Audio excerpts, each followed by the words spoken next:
Hi guys, I'm Dr. Ezine Nnamdi Lewis, and if you've been following my channel, you realize that I've been talking about relocation to the UK and practicing medicine in Qatar and UK. And from the questions I've gotten today, I'm going to be talking about how I got a job with the NHS after 3 years clinical gap. So I encourage you to subscribe to my channel so that you don't miss out on any important or informational video I'm going to be sharing subsequently. And if you've not watched my previous video on practicing in Qatar, the difference between there and the UK and why I chose the UK, please go back to my previous videos or check my description to see the link to these videos, okay? And don't forget to stay to the end so that you don't miss out anything. All right, so how I got a job with the NHS after 3 years clinical gap. First of all, I went about my registration, which involved doing the IELTS exam.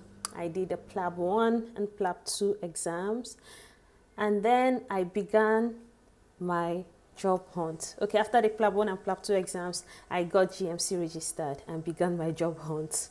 To be honest with you, it wasn't easy at all. It wasn't easy because I had 3 years clinical gap. So it was more like a disadvantage to me, I think. Even though some people talk about not having clinical gap and finding it difficult to get a job, I just feel the gap was also a disadvantage to me. The reason why I think so is because when I tried through the NHS portal to apply for jobs and I wasn't getting any success, I went through agencies. And the agencies I contacted told me that if I can be in practice for at least 6 months, or if I have practiced within the past 2 years for at least 6 months, then they will consider my application.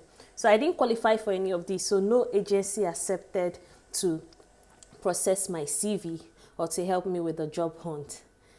I think that was a disadvantage. So even though I tried, I tried looking for a job again in Qatar, to work in Qatar, to have some experience to improve my chances of getting a job in the NHS. Unfortunately, I couldn't.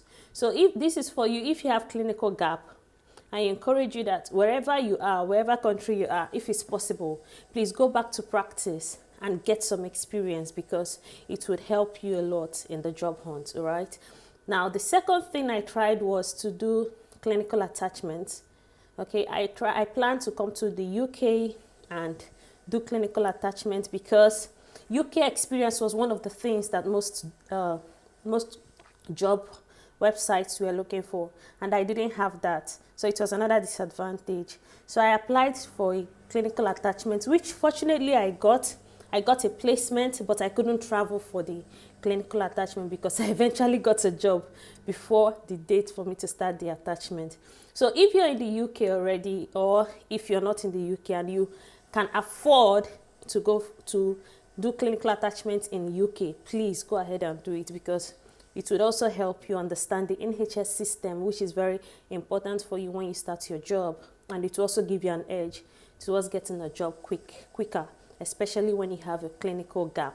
All right. So the third thing I did was I noticed that most of the NHS job description or person specification needed MRCP Part 1. MRCP is postgraduate exam, all right? And this exam is mainly for those that want to pursue a career in internal medicine. Even if you don't want to, you can use it to improve your chances of getting a job in the NHS because knowledge-wise it's helpful, all right? So I went ahead to do the MRCP Part 1 exam. Unfortunately, I passed the exam. I included it in my CV and began applying for jobs. Yet, I didn't get any job offers. However, I realized one thing was missing.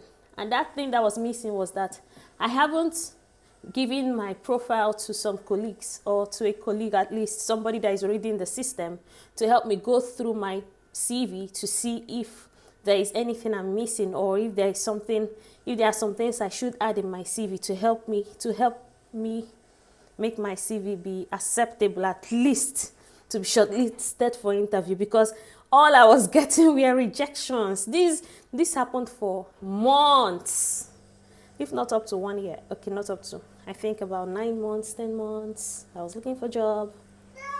So I wasn't getting any feedback, only rejection emails, no interview. I was never shortlisted for any interview until one of my colleagues helped me go through my CV. Now, one thing he noted was that, one, I had to fill in all the spaces in the NHS profile as much as possible anyway. That's one. Then the second thing is that in the support documents, it was important that I used the keywords that we also used in the person specification for the jobs.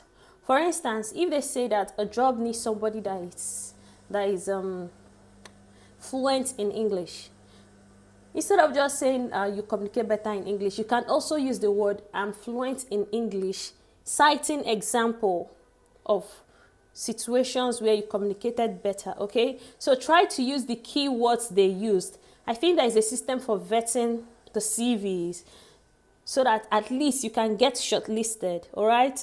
So use the keywords that have been used. If it's something that you've not done, but it was requested, instead of just ignoring it, you can say something like, I hope to participate in this and that when I start a job in NHS, like clinical audits, which most of us haven't done in our countries.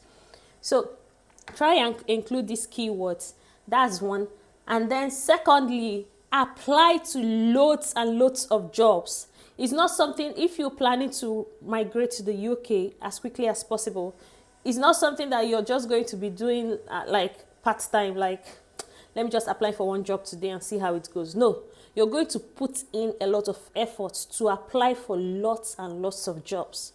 All right, so you can use one template and apply for jobs that are similar jobs with the same person specifications. All right, you can do this, and don't worry about the rejection emails, because the more you're getting rejection emails, that means that you're actually doing a lot of job. You're actually putting in a lot of applications. So don't worry about the rejection emails, because one of them will soon be an invitation to a job interview. So, and then please, I don't know your religion, but for me, I believe in favor, in God's favor. And I believe it played a role hugely in my own job application. So fortunately, I got a job interview and I did the interview. That was my first interview and that was the last interview because I got the job. All right. So if you want to know about my interview process or anything else, please feel free to ask me in the comment section. And don't forget to subscribe to my channel so that you don't miss out on any video or any answers to your queries. All right. Feel free to contact me as much as I have time. I'll reply to your messages. I get lots of emails. And I'm sorry I don't reply to emails quickly because of my job. But as much as I have time, I will reply to you, okay? Any question you have, feel free to ask me. Thank you.